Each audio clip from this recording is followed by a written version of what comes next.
This is a conversation with Mr. Luke Lee at his home at 407 Westview in Nashville, Tennessee. The date is May 11th, 1995. Now, Mr. Lee, will you tell me what your, give your name, and then tell me what your rank was at the time the time when you retired. Okay. I'll hold the microphone. Okay. You want my name? My name is Luke Lee, 407 Westview Avenue, Nashville, Tennessee, 37205. Our telephone number is 615-292-1824. Now, you want my rank? Well, you are retired. Oh, I was discharged. I'm not retired. I was only in the service about 8 years, and so I didn't retire. I received an honorable discharge. I see. And what was your rank at the time you were discharged? I think my rank was a captain, and you automatically get some kind of promotion when you retire or resign, and I think I ended up in as a major, but most of my rank in Japan was that of a captain. Uh-huh.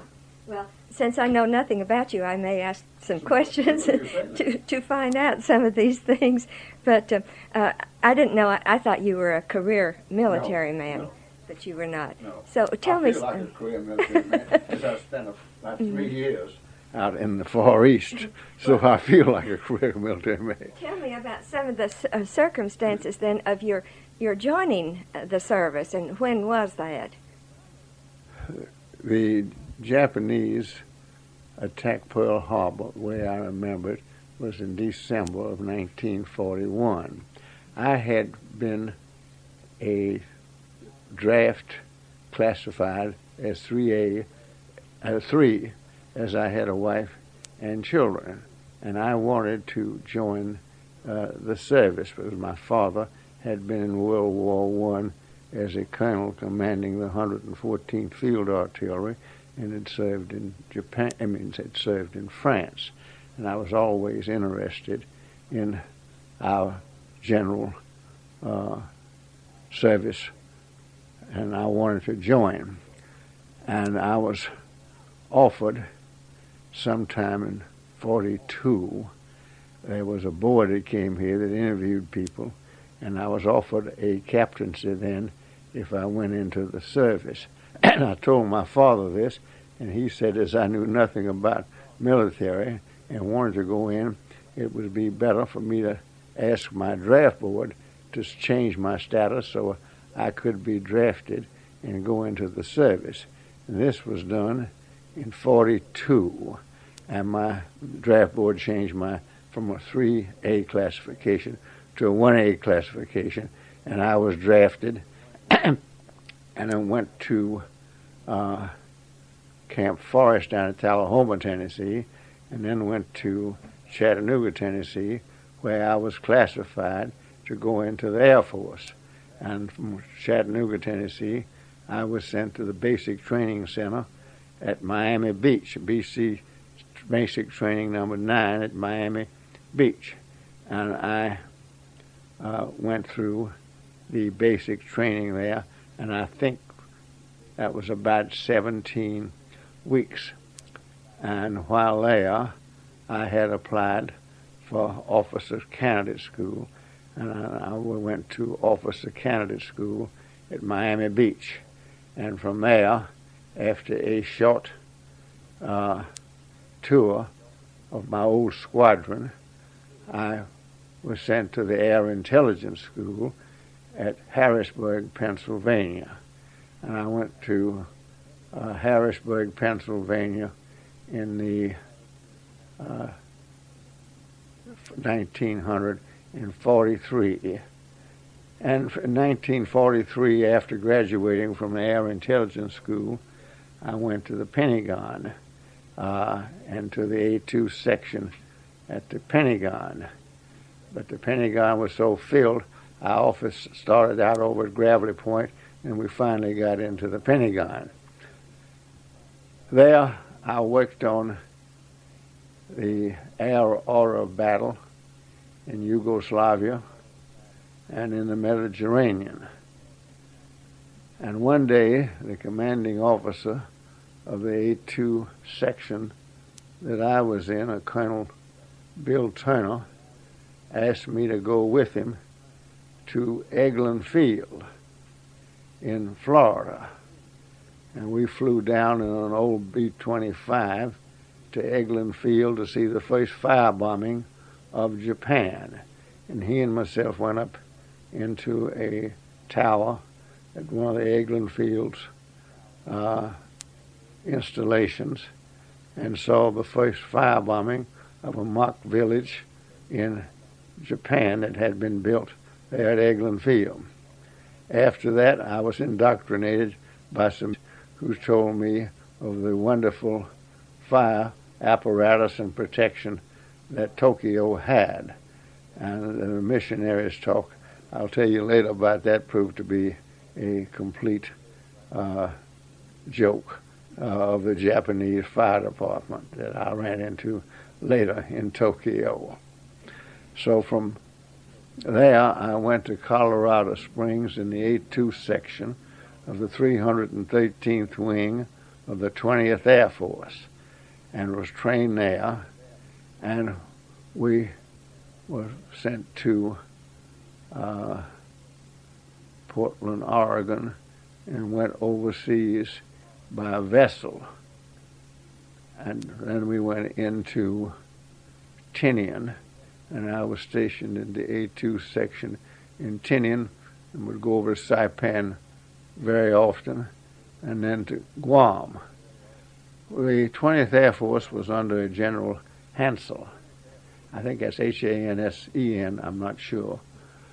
But we had not been able to destroy any portion of Japan. We hadn't been able to hit much in Japan, if the truth must be known, by the 29s that was just starting. General Hansel was relieved by General Curtis LeMay, and I happened to be in Guam on the day that General LeMay came in. I think I'm now talking about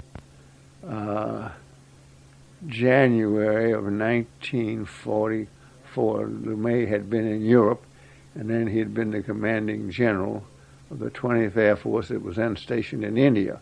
But India was too far from Japan for the 29s to be able to hit Japan, so General LeMay took over the 20th Air Force with headquarters in Guam, and I happened to be there that day, and one of his crew asked me, would I like to come down to Guam, and I said yes, and I was transferred from the A2 section of the 313th Wing to the A2 section of the 20th Air Force and served under General LeMay there.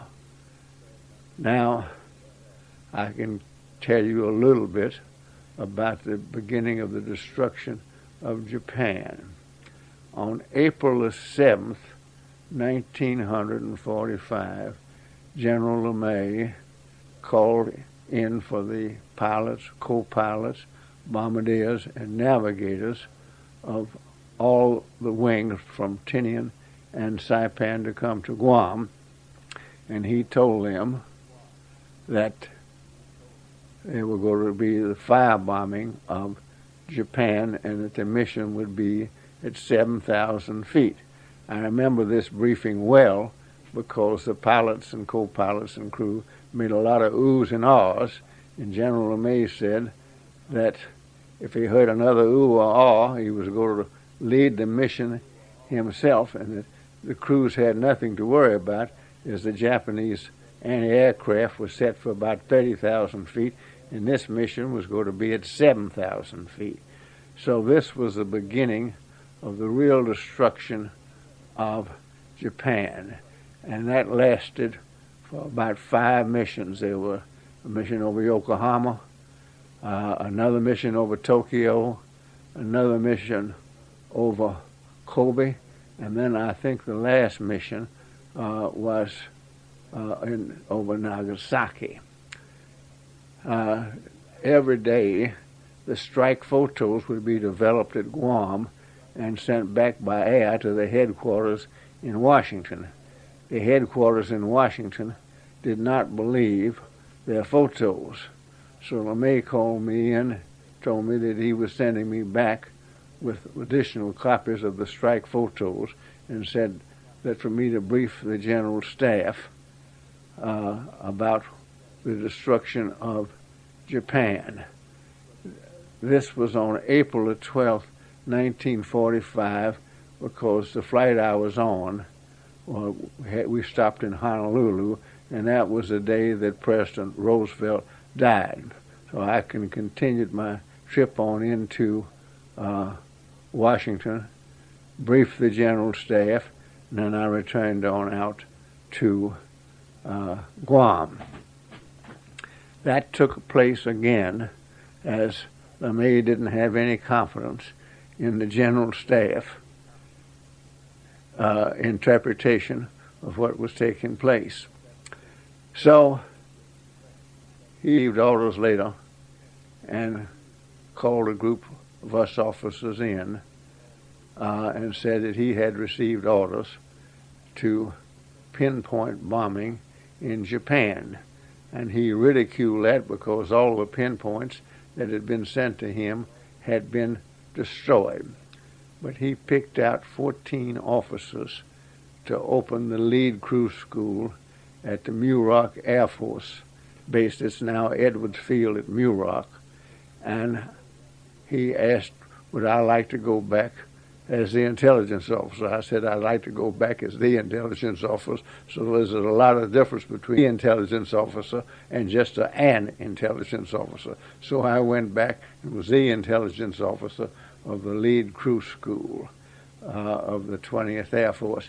And we had crews that had had 25 missions over Europe and had 10 to 12 missions over Japan, came back for further indoctrination at Muroc Air Force Base. The war was winding down very fast as Germany had surrendered and been defeated, and I think that was in May. I was still in Guam in May, but this took place, the best that I recollect, in June and July. The atomic bomb, which was one of our groups, had not been dropped by, I think that date was in August, the 8th and 9th, first into Hiroshima and then into Nagasaki. And that was the beginning of the end of World War II as far as fighting was concerned. I think the peace actually was signed somewhere in September the 3rd by General MacArthur. I was returned back to the States along with other people as I had sufficient points, more than sufficient points, to get out of the Army. I was actually in Boise, Idaho, being subject to discharge, and I'm now into November of 1945. My father was sick, and I talked to Miss Percy, my stepmother and aunt, because my father had married her, she was the younger sister of my mother after my mother's death. And I talked to her every day and told her that I wanted to come back and see Colonel. And she said that if I came back, why, he would be worried about himself and that I would probably upset him some because she thought that he was all right. I had a feeling that he was not all right and went up and told the people at Boise that I didn't have time to wait for my discharge, that I was going to Nashville, as I had accumulated way much leave being overseas, and that I'd be back in a few days. So I took a train from Boise, Idaho to Nashville, and en route, at every junction, the train stopped, I called Nashville. And I had a feeling at 6 o'clock the night he died that he died that night. And then I got into Omaha at 8 o'clock and called, and they said that my father had died at 6 o'clock. So I was en route to Nashville, and then 2 days later, he was buried. And the babysitter who took care of the children while I was at the funeral told me when I returned that a Colonel McCormick from the Secretary of War's office had called and said, regardless of the time I got in, to call him at the Secretary of War's office. So when I got back, I called Colonel McCormick, who had stayed after hours, to get my call, and said he couldn't discuss what the Secretary of War, Mr. Patterson, wanted to discuss with me on the phone, but that they had sent a number one air priority for me to fly into Washington, and that they would change my orders when I got to Washington, which would cover the trip, but they would appreciate very much if I would come to Washington, be there at 9 o'clock the next morning to see the Secretary of War. Well, I hesitated a long time because there wasn't any way they could order me there. So I decided that I would go, and I met the Secretary of War, Mr. Patterson, at 9 o'clock, and I think I'm now about November the 20th. It's 1945. And he said that he wanted to talk to me very confidentially, and that if I didn't accept what he wanted to talk about, please never discuss it with anybody. But if I accepted it, why, the country would appreciate it very much, and I thought I could contribute. He said that the present plans were to try the major Japanese war criminals like they had set up the same thing in Germany, and were in the process of trying the major German war criminals in a trial. That President Truman had appointed a Mr. Joseph B. Keenan, who had been formerly a deputy district attorney and was a friend of Mr. Keenan's, to head the mission to go to Japan, but that they needed a man who could get along with civilians, get along with the service, and that General MacArthur had accepted me after having turned down several other applications or suggestions that the Secretary had sent to General MacArthur, but that General MacArthur would take me. And he said that I would never regret going to Japan. I asked him how long he thought that I'd be there, and he said 3 months. That 3 months turned into 3 years. But anyway, I said, that'll be all right with me, I'll do it, but I want to return by way of Nashville.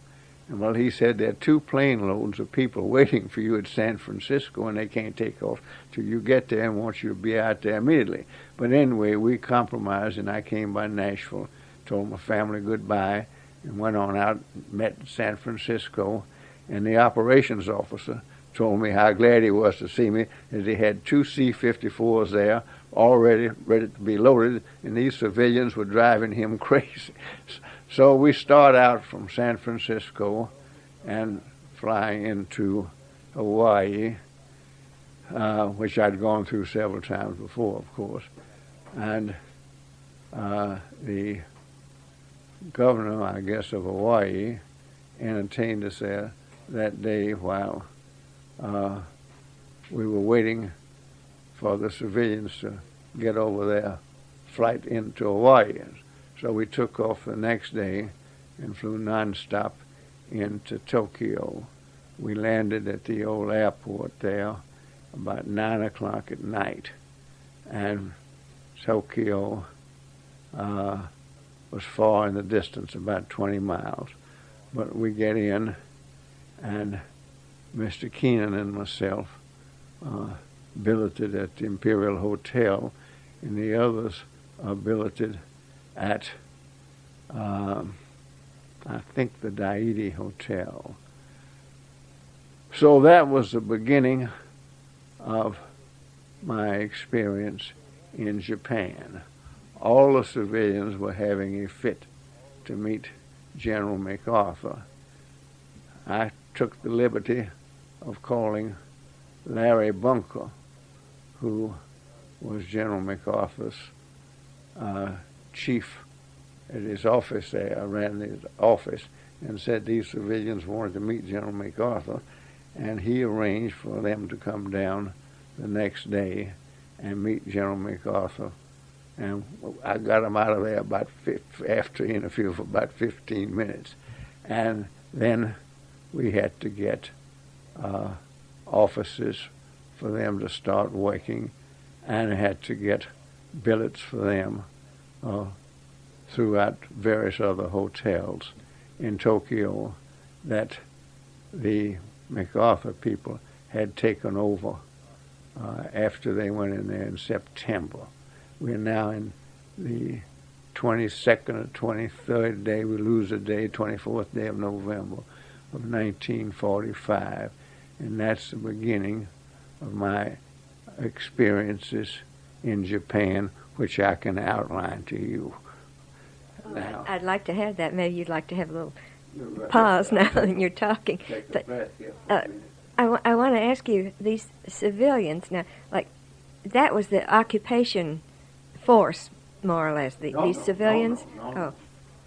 The civilians that I refer to were a group of civilian lawyers, some secretaries, that Mr. Keenan, who was head of this unnamed, so far it had been unnamed, but it became the International Prosecution Section. We had 2 plane loads of civilian lawyers who had worked at the Department of Justice, or who Mr. Keenan knew and wanted to employ. There was a very fine lawyer there from Cleveland, Ohio, by the name of Hawkshurst. I remember his name. The former Washington, D.C. district attorney was one of them, and he had several helpers that he carried along with him. And then there were various people in the Department of Justice that Mr. Keenan had known when he was in the Department of Justice. So we had 2 plane loads of civilians. I was the only military person. And of those civilians, I guess there must have been 6 or 8 secretaries. One was Evelyn Alexander, another one was Elizabeth Bowen, B-O-W-E-N, I think, who had a stenographic service in Washington. They were very good. And this in preparation for the trials. For the preparation of preparing, first of all, to see who they were going to investigate first and who they were going to try. So this was just the beginning of deciding on the interviews of the Japanese that they suspected that would be tried. So we just set up this section. This was called the International Prosecution Section.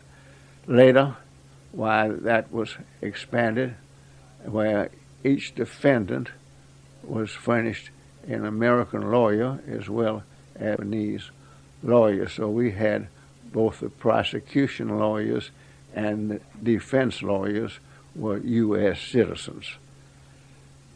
Now, we get into December, and I think it was the day after Christmas of 1945. A long cable came in outlining a meeting that the Secretary of State had with the Russians, and outlining that the same setup would take place in Japan that had taken place in Germany, that there would be 4 controlling powers, namely the United States, Great Britain, Russia, China. China took the place of Japan. Took the place of France. France had been the fourth or fifth member of that in Germany, and then there were 4 or 5 of the major countries that I've just named, but there were 11 countries involved in the international prosecution section. The people who had been mostly hurt, and I'll try to put them in the order of how mad they were. The maddest were the Filipinos. They had a great big delegation there. The next were the Australians, who were very bitter. The next were the British. And then I'll have to stop. We fitted in about number 5 as probably being bitter, maybe 4 in fact. There were 11 countries. The country that took the least interest, that was a member, were the Indians. But we had delegations there from France. I'll have to name them: the United States, Russia, China, Great Britain, France, the Filipinos, the Australians, the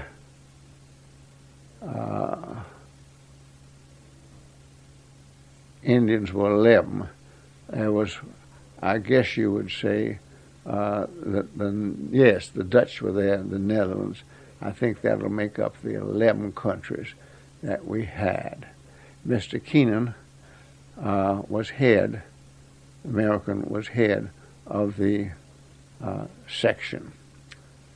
Then there was a country, and there was a judge who came in a little bit later from each country. There were 11 judges, and that formed the tribunal.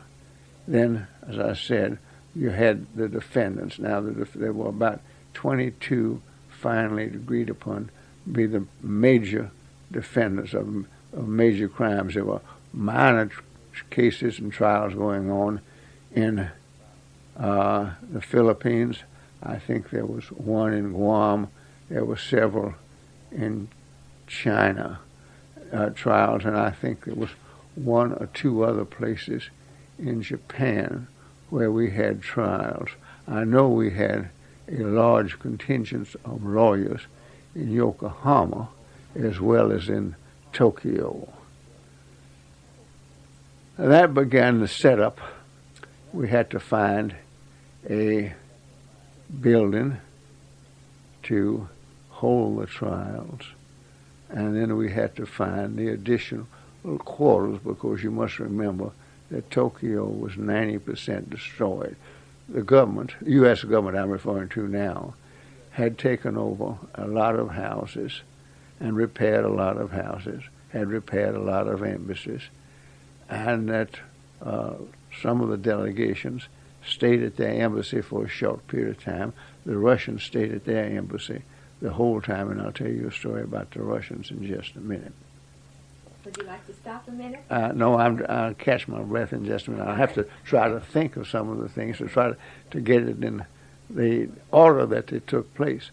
The people were billeted at various different places throughout Tokyo. We found the building that we converted into a place where the trial was finally held by accident. I was driving around and saw a building up on the side of a hill, and I had a Japanese driver, and I'd be able to talk to him by prodding him on his left shoulder if I wanted him to turn left, his right shoulder if I wanted to turn right, and I prodded him in his back if I wanted him to speed up, and I hit him on top of his head if I wanted him to stop with a walking cane that I had gotten from the end. So anyway, that was the building. So we finally had a building where we had offices and where we could hold the trials. The personnel were billeted at various different places over Tokyo. Mr. Keenan and myself lived for a while at the Imperial Hotel. Then the engineers had fixed up the Ettore house. Ettore was the leading jeweler on Ginza, and had a brick home, which we took over, and that filled up so fast, we then took over Baron Mitsui's home at another end of Tokyo and moved there.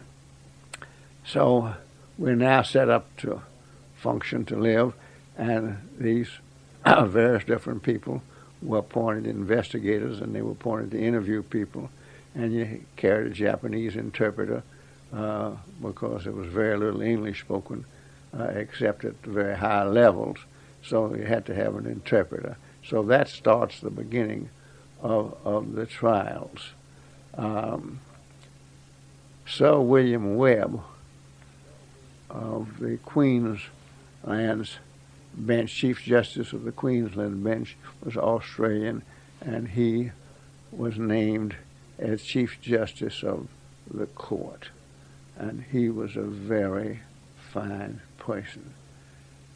Now, I'll stop for just a minute and tell you this, and I'm a little bit ahead of I had to get into the construction of this, which took us in some time.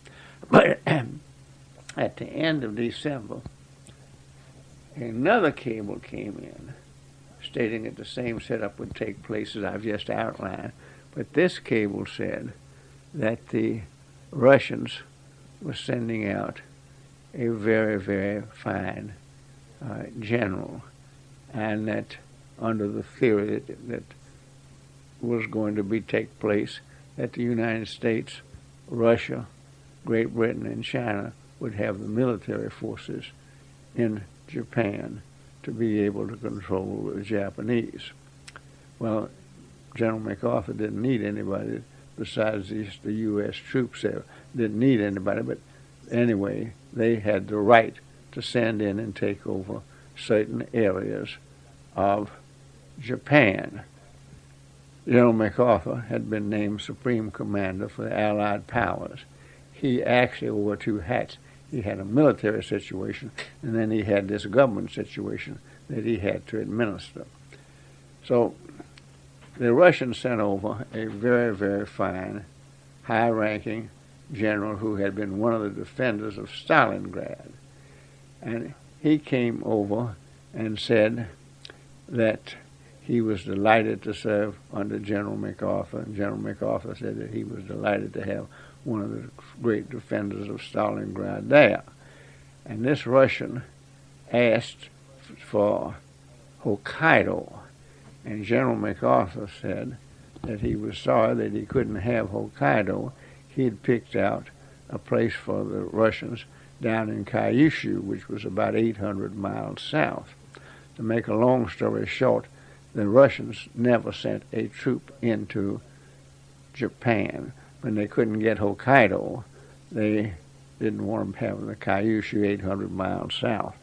And this was the reason I'm bringing this up now. This was the beginning of the Russian determination to try to have Japan communist. And MacArthur was determined that Russia would not be communist. You mean Japan would not be? I mean Japan would not be communist. And I'll tell you a couple of things that I think a part of history. I don't know how well history records this situation, but you have to remember that China was now just beginning to become communist. And the Russians were putting tremendous effort to get the Chinese to be wholly communist, which they finally did do. That was on one side of Japan, and on the other side of Japan, you had Korea, and the northern part of Korea was already being communist. And then you had the Russians coming down to the edge from the north, and they did their best to have Japan become communist. And MacArthur was very, very smart. He didn't have to make any public announcements or anything of that kind. But he handled the situation, and he began to administer Japan through the emperor. So you had one side, the military, and then the other side was the civilian side, and MacArthur had completely taken over the emperor, and where the emperor was very friendly to the Americans, and he didn't want to see the Japan become communist. The Russians were determined to indict the emperor, and if you had indicted him, tried and convicted and probably executed. MacArthur was determined that the emperor not be indicted or be tried. It never came out as apparent as I'm telling you. I'm just telling you some of the things that took place. You had these 11 countries. So one day, probably the closest man to General MacArthur was a man named Whitney, and under him was this man. Not under him, they kind of had different jobs, but there was Larry Bunker, who was MacArthur's secretary. He called me and asked me to come down and asked me what the vote was on indicting the emperor. And I told him the vote was 6-5 to indict the emperor. And I know that he reported that to General MacArthur, because the next day he asked me to come down again. And he said he understood that Sir William Webb and myself were very friendly, and I said, yes, we got along fine. And he asked me what I suggested. And I said, the only thing I know to do is I can't talk to the Australian prosecutor. I don't know him that well, but I can talk to Sir William Webb. So Sir William Webb, I called him and asked him, would he like to go down to the Ito Peninsula? The Gulf Stream's only about 200 yards away from the Ito Peninsula, and the weather was warmer down there, and there was a golf course. I asked him to come down there and play golf. The American government had taken over that hotel as a rest and recuperation hotel, and we had that hotel and had the golf course. So Sir William Webb and myself went down and spent the weekend playing golf. We never talked about anything. On the way back, we talked about what a good job General MacArthur had done and how he'd handled the civilians. So I felt sure that after Sir William Webb had seen the countryside and seen these people he'd been come in contact with, he knew that the emperor was doing a good job. So when we came back, never was anything ever discussed. But when we came back, Larry Bunker called me and wanted to know what kind of trip I had. I said we had an excellent trip. He said, how's the vote? I said, the vote's going to be 6-5 not to indict the emperor, because I said Sir William Webb, in my opinion, will get the Australian prosecutor to change, and that's what took place. Sir William Webb, I'm confident, got the Australian prosecutor to change his vote, and that vote was 6-5 not to invite the emperor, and that was the reason that Japan never became a communist country.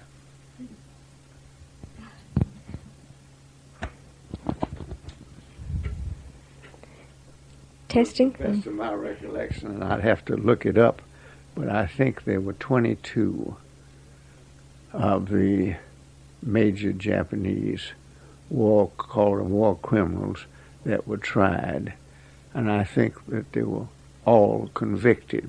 There were some put to death, and I'd have to look up and see those that were put to death and those that were just given sentences.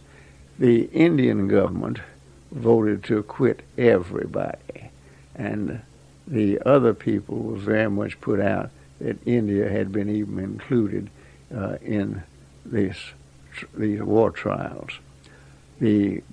As I said before, the bitterest people, the people who had suffered the most, in their opinion, were the Filipinos, the Australians, the British, who had lost some of their people in China. The Chinese were very, very bitter. So it was a tie in my mind as to who was the bitterest, but those people were all determined that all of the Japanese that they could get would be tried and convicted. I think that the Dutch fell into that category also. The Dutch were very bitter. So when you went into Japan, you had the stage set where these trials were going to take place. Could we stop just a minute? I need to turn over the cassette.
Testing. 1, 2, 3. All right.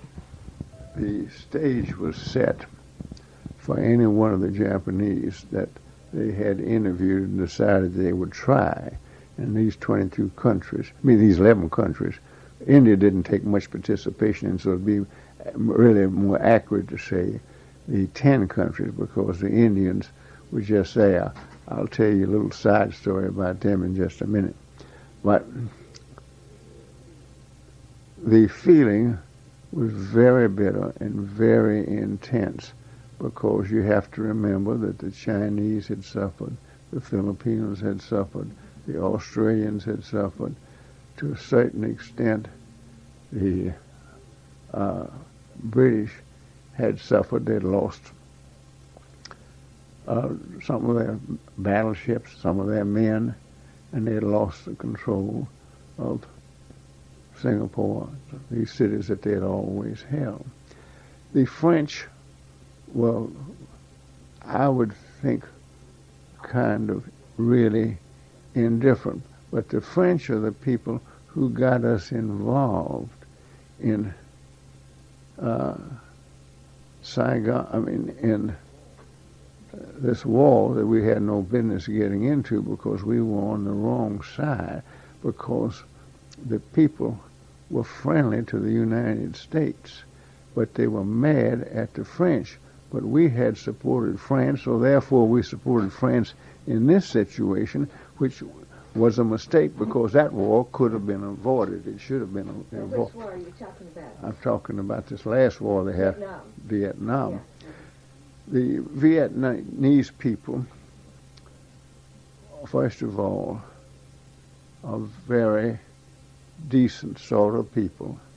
They were very friendly for a while before the war came along with the French.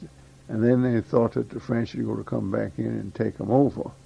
And they didn't like that. So you had a Vietnamese anti-France and there were a tremendous number of Vietnamese, much to my surprise, in Tokyo. So you not only had some people who were trying to do what was correct, you had some people who were trying to cause trouble and to make any changes that they thought would be helpful to their country. You can't blame them for that, but I'm going back now for just a minute. I'll put in about the Indian thing. Why I just thought that was funny. Mm-hmm. I had nothing to do really with the billeting of these delegations that would come in from these foreign countries, but sometimes when they couldn't find anybody else, they called me. So I was called one night and said that the Indian delegation had arrived at the airport, and what should they do with them? That the Indians didn't have any delegation, any embassy there or anything of that kind that was in shape. It might have been bombed out. I said the only thing I know to do is put them at the British embassy. They had room out there at the British embassy. So the Indians were taken out there to the British embassy. But the next morning they came down, and the head of that delegation came to see me, a man named Menon. I think he was a communist, really. He came to see me, and he said that they didn't want to stay in the British embassy because the British were too dirty. And I always thought it was the reverse. So just some of these little things are kind of funny that you laugh about it at that time, and I still laugh about it now. Now, so you had a cross section going on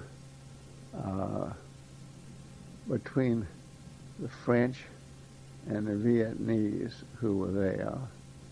And the French delegation was headed by a very, very fine man. I can't think of his name now, but I can see him. We were good friends. Marshal of France. He had lost his arm. He was his arm. He was his arm. He was his arm. He was his arm. He was his arm. He was his